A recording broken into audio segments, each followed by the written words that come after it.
traveling to New Orleans. I was spending a lot of money. I was doing a lot of things. And I just met my wife about 6 to 7 months prior, and I really knew I wanted to marry her, but we weren't quite there. And man, this woman, like I remember being in New Orleans, really, really intoxicated, being like, I don't know if I'm ever going to be the person you met. Like that person, I think is dead. I'm pretty sure he's gone. And I think he is on some level. I think there's a part of me that changed when, and I think everybody, when you have that first big death, something disappears in you. You can't tell it. There's no something verbally that you can tell, but the world just got fucking real, right? Your world is like, no, that shit really can happen. It's not just like in act 2 of the latest movie you saw. Like it really happens. People die. Like the reality of that really, and then those people can actually mean something to you, and it fucks you up. So this story, it's kind of a fictional event of my wife who really fought for me. Even though I was not the same person she met, and like trying to, so that's the background story of this. In this world, it's a fictional character. It's a husband and wife missionaries, and the man he dies, and then he gets possessed by a spirit. He starts acting crazy, and this woman goes through hell and high water to kind of be with that man that she loves, and goes through several voodoo priests to deal with it. And that was very much what my wife had to do. I did some crazy shit that got myself in bad situations that I hadn't done since I was 17 years old, when I was grieving and trying to figure out. And that's, I'm a equally yoked, if you know what that means. So that's the behind the scenes. Sure. Yeah. Thanks for sharing that, Travis. And the work itself looks terrific. I really like that cover too. Yeah, that's Chrissy's boy. Don Wynn. Oh, I know Don a little bit. Yeah.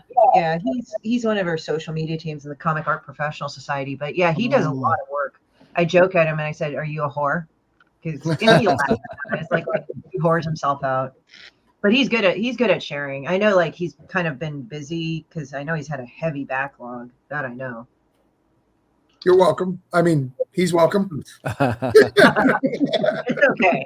I know. I kind of know what he's doing on top of all the work he's doing. So yeah, he's a busy guy. I mean, he has to be super busy in order to not keep up with some things. So there you go. And I don't mean that in a crappy way. I just like the holidays. I think have just been the holidays. The past holidays were like nuts. No, at MegaCon, he told me that in 2024. He is not going to be doing any more work for Orange Conan. He normally does like 3 or 4 like anthologies for us, and he's doing his own thing. And I'm super proud of him. I'm super proud of him. Is he going back to Pablo? Yeah, he's going back to Pablo. That's what I thought. I think he wants to expand on that series. He's like got only 1 comic or 2. I'm trying to remember. It's only 1 issue. Yeah, so he's put it on the back burner a lot for a lot of people, and he really wants to work on his own thing. And I love that. I want artists to work on their own thing. I love that. Yeah. Pablo, the idea is like novel.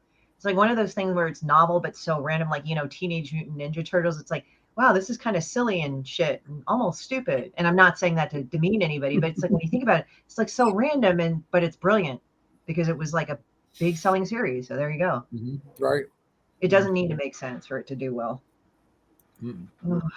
Outstanding. Well, guys, we are just about to our time. Tell you what we'll do. Let's run around in a circle here real quick and give one last shout out, anything where we can find you and anything you want to promote. Christy, let's go right to you. Yeah, I have a link tree up. It's Horror Taurus Studios. I'm also on Global Comics. I'm also on X. I'm also on Instagram. All the other things, you can go on my link tree for that. I did not put that on there and like the smartest person in the world, but I am there. I am known for being the creator of Demon Bitch, and I'm also the president of the Comic Art Professional Society here in California. Thanks for coming to see us, Christy. Yeah, thank you. One of my favorite persons. Okay, JD, how about you, buddy? What are you promoting? Where can we find you?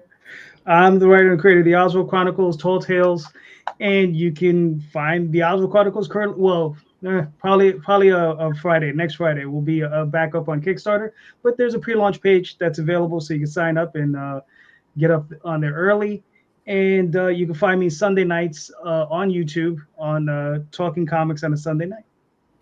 Excellent. Ed, and I'll be seeing you on the 15th or something. We got something coming up, I know. Yeah.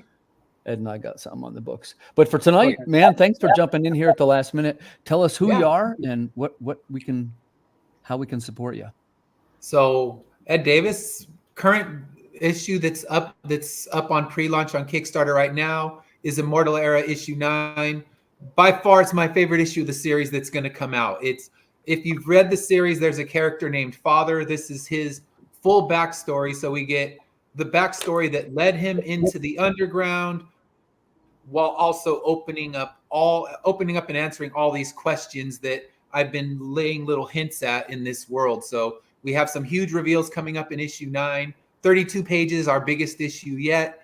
And after that, I'm finishing up the last bit for Corruptor number 2. So this year we should have a lot more books coming out. I'm hoping to do a new Kickstarter every 2 months, with the first one starting in March, and then new books, at least 3 new issues of Immortal Era, including leading into trade number 2, so people can get their volume 2 of Immortal Era, and then hopefully wrapping up the series of Corruptor, because that one's going to be a short one. But what happens in that series also has major repercussions in the Immortal Era universe.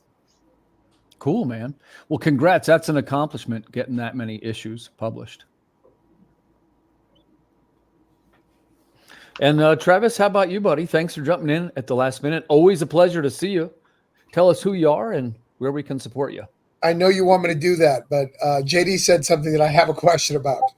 Did you see it come back? Did you launch again before you were ready, JD? No. I have a pre-launch page up. I will be launching on Friday, this upcoming Friday. He's done that before. It was very weird. Yeah. I have literally launched at 2 a.m. by hitting the wrong button. I remember that one. Yeah, I've done that a couple of times. So I'll make sure I get that link. I needed to know if he did it, this is an ongoing thing. Maybe it's a gag. Maybe it's like maybe he knows something about the Kickstarter algorithms that we don't know. Which 2 a.m. is the time. We just been missing out. Launch. Just launching at 2 a.m. Screw it. Nobody's watching. Right. But you can find me at travisgibb.substack.com. You can find Voodoo Nations 1 through 4 right now on Kickstarter. It's already funded, so that's great. We got a few more days left on Congrats, man. Congrats, Travis. Yeah, we did. Yeah, I think we funded in 3 days, which is good. We launched on. Nice. That's cool. Boom. Nice. So we're doing great. I'm excited to get some cool stretch goals there, and that's where you can find me. And like I said, I've got 2 more Kickstarters coming in March, so get excited. Perfect. Nice. Well, I'd like to congratulate everybody on their many successes, and I wish you the best of luck with all your current projects. And hey, man, thanks for coming on the show. Hard to believe that's 50 episodes of Creative Cranium in the can. It's like 140 something creators now have been on the show. Nice. So I just want to say thanks again to everybody. It really means a lot to me. And we'll see you next Friday night in our new time slot. That's 10 o'clock p.m. Eastern. Good night, everybody. Good night.